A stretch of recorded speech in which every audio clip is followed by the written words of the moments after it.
Hola muchachos, soy el profesor Cristian y hoy día vamos a revisar lo que es la respuesta de un sistema y los componentes que ésta posee. Para iniciar, tenemos entonces esta representación de un sistema, en donde por un lado tenemos la entrada, que sería la energía entregada al sistema, y por otro lado tenemos la salida, que sería la respuesta de este sistema ante este estímulo.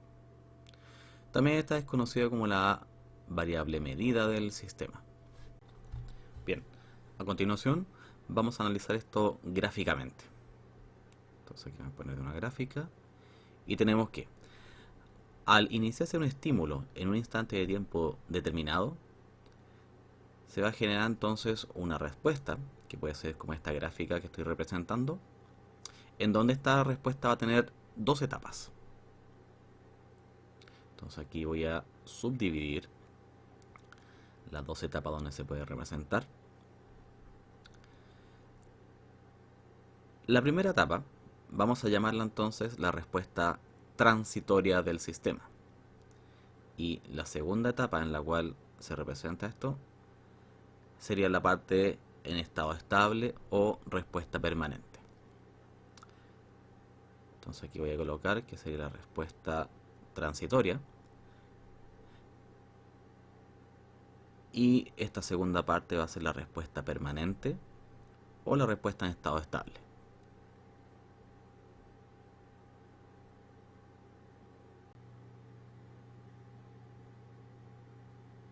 Entonces ahí en estado estacionario también. Para entender lo que significan cada uno de estos estados de la respuesta del sistema, tenemos entonces lo siguiente. Al realizarse un estímulo en un instante de tiempo determinado, inmediatamente después de realizado este estímulo aparece lo que se llama un efecto o respuesta transitoria, que corresponde a parte de la respuesta del sistema cuando se presenta un cambio en la entrada y este efecto va a desaparecer después de un instante de tiempo determinado. Al desaparecer el estado transitorio, aparece entonces después la respuesta permanente o la respuesta en estado estacionario, que justamente es un estado en el cual queda después de desaparecer todos los efectos transitorios, o bien cuando se equilibra la energía entregada versus la energía consumida o en este caso transformada en otra forma de energía. Con esto, a modo general, aquí vamos a hacer una clasificación de los estados de la respuesta del sistema. Entonces tenemos la respuesta del sistema en la cual se puede dividir como una superposición en lo que es una parte homogénea y una parte particular, que sería directamente análogo a decir la parte transitoria de la respuesta y la parte en estado estacionario. Por lo tanto, la respuesta del sistema se puede componer de lo siguiente.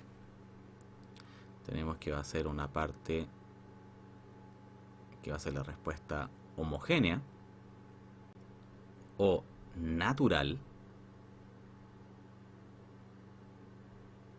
más lo que sería la respuesta particular o la respuesta que también es llamada forzada. Entonces ahí vamos a decir que sería esto análogo a decir la parte transitoria más la parte en estado estacionario. A partir de esto, la respuesta del sistema se conforma a partir de lo siguiente, en donde esta depende de los estados iniciales que ésta posea o de la energía previa almacenada y del estímulo que se realice. A partir de esto, este operador describe formalmente la dependencia que tiene la salida del estado inicial y de la entrada. Por lo tanto, aquí vamos a colocar que este operador describe formalmente la dependencia que la salida o la respuesta del sistema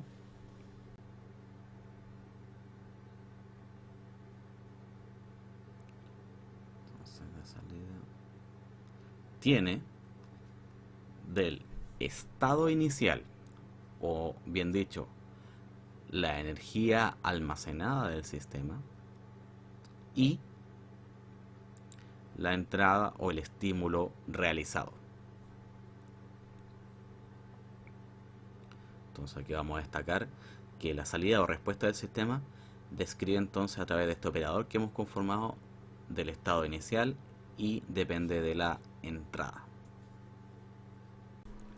En este sentido, tenemos que la respuesta se puede descomponer en una respuesta debido solamente a las condiciones iniciales o estados iniciales del sistema, más una respuesta debido única y exclusivamente al estímulo realizado. Esto significa que cada una de estas respuestas va a tener un estado transitorio y va a tener un estado estacionario o permanente. Por lo que a partir de esto podemos inferir lo siguiente.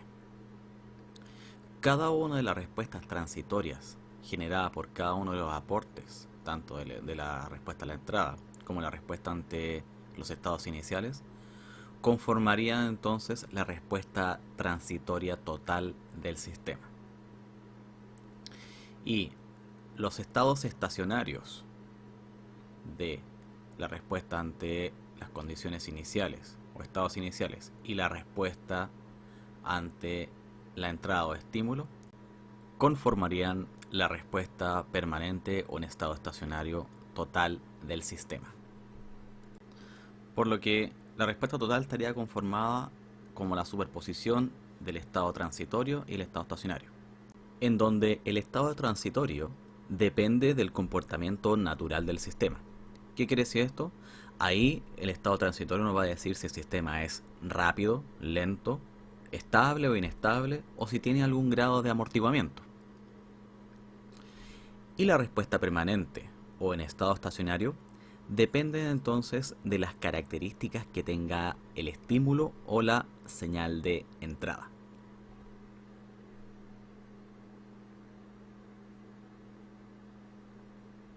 A partir de esto, tenemos que el modelo matemático que describe el comportamiento del sistema está modelado principalmente a partir de ecuaciones diferenciales, como las que estoy aquí escribiendo a continuación, en donde la parte de la izquierda de esta expresión va a corresponder a la dinámica implícita que va a tener la respuesta, y la parte de la derecha va a corresponder a la dinámica que va a tener, en este caso, cómo va a ser afectada la entrada del sistema. Además, tenemos que tener en consideración que el sistema también puede tener estados energéticos o estados de energía almacenado.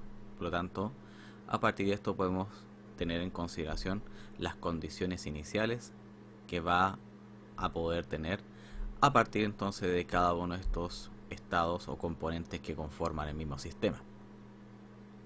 Entonces aquí vamos a notar que ese estado inicial va a estar conocido a partir de un instante de tiempo t0 para cada uno de los estados del sistema. Entonces aquí vamos a notar que van a ser las condiciones iniciales del mismo sistema.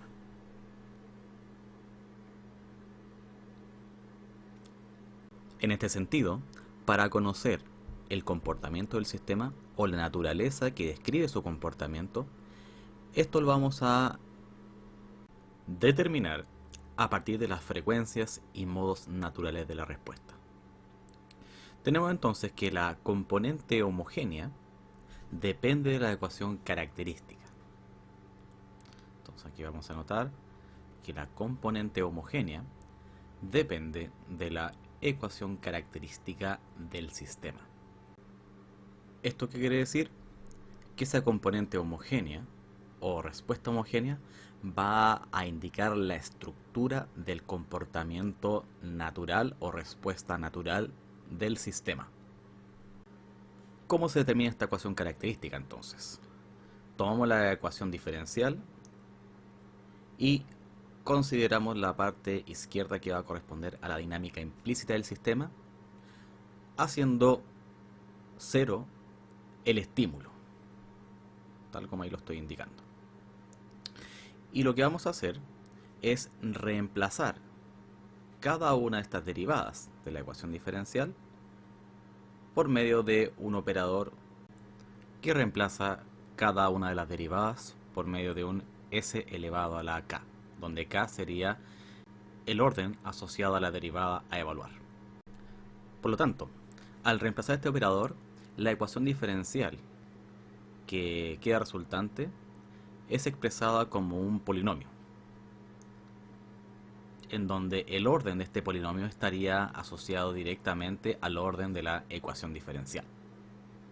Entonces este polinomio que va a quedar resultante va a ser llamado a partir de este momento ecuación característica del sistema. Entonces ahí anotamos ecuación característica,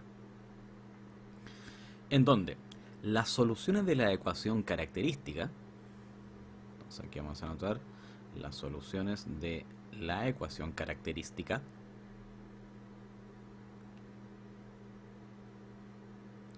en donde estas soluciones pueden ser reales y complejas conjugadas.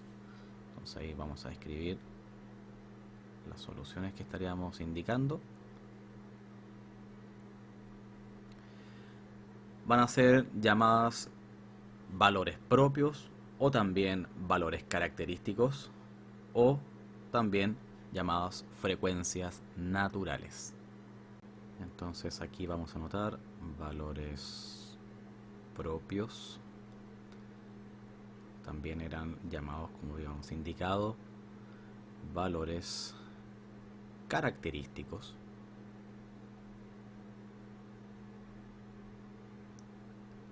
o frecuencias naturales.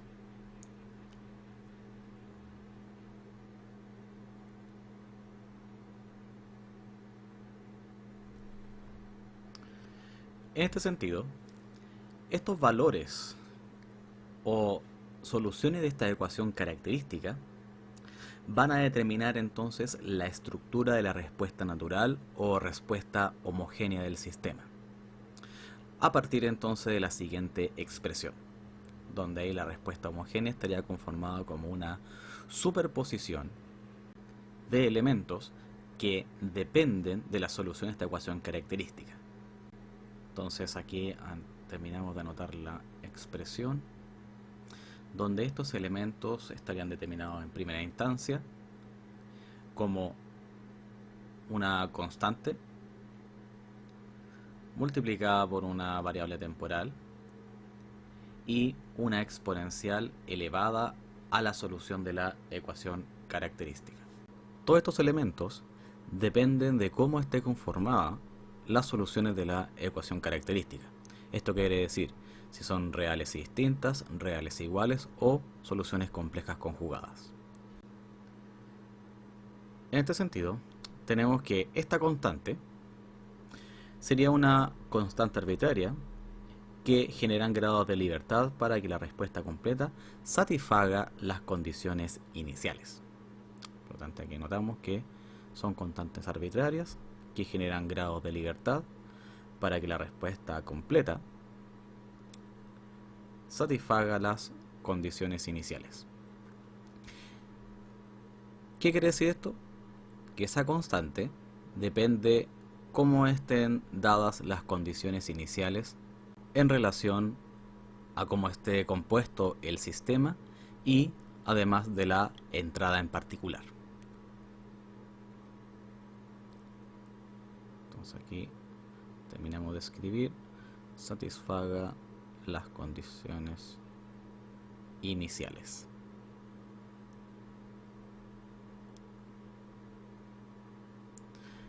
El siguiente elemento que lo acompaña,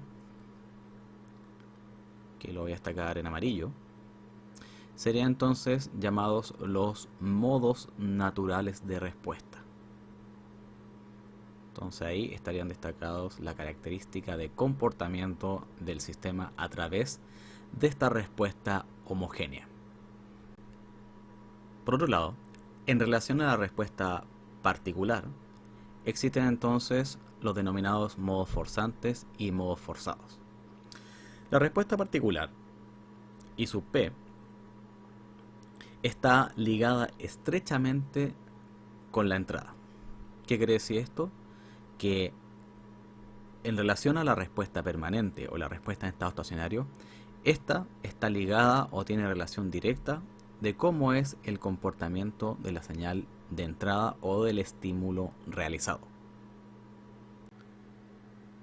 Entonces aquí notamos que estaba ligada estrechamente con la entrada, que la estamos denominando con la variable u de t. Esta señal de entrada puede escribirse como una combinación lineal de la siguiente expresión. O sea, ¿qué quiere decir esto? Que la señal de entrada también la podemos descomponer en múltiples componentes que la definen. Entonces, a continuación vamos a describir entonces en qué elemento se va a descomponer.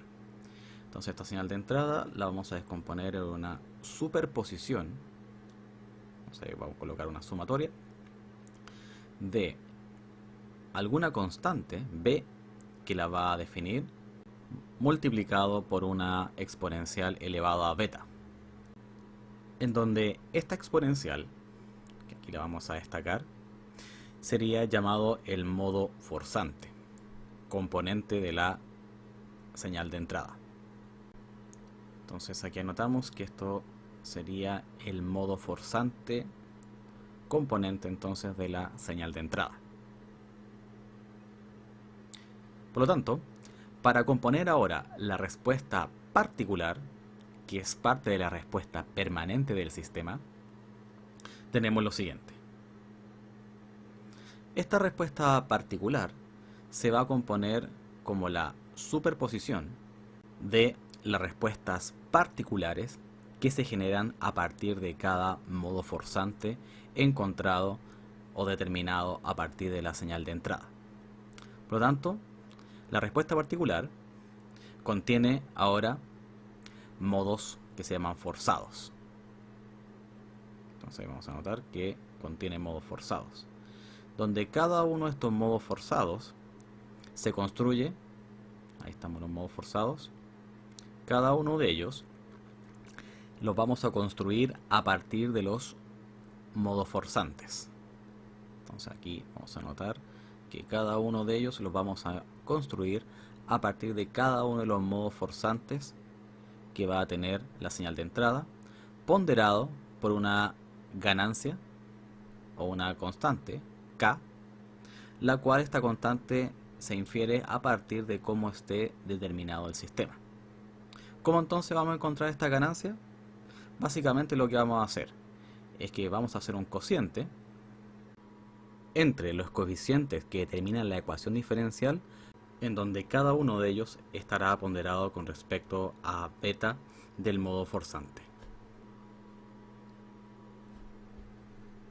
En donde en el numerador estarían los coeficientes de la parte de la ecuación diferencial que corresponde a la entrada, y en el denominador estarían los coeficientes de la ecuación diferencial que corresponde a parte de la respuesta de la ecuación diferencial.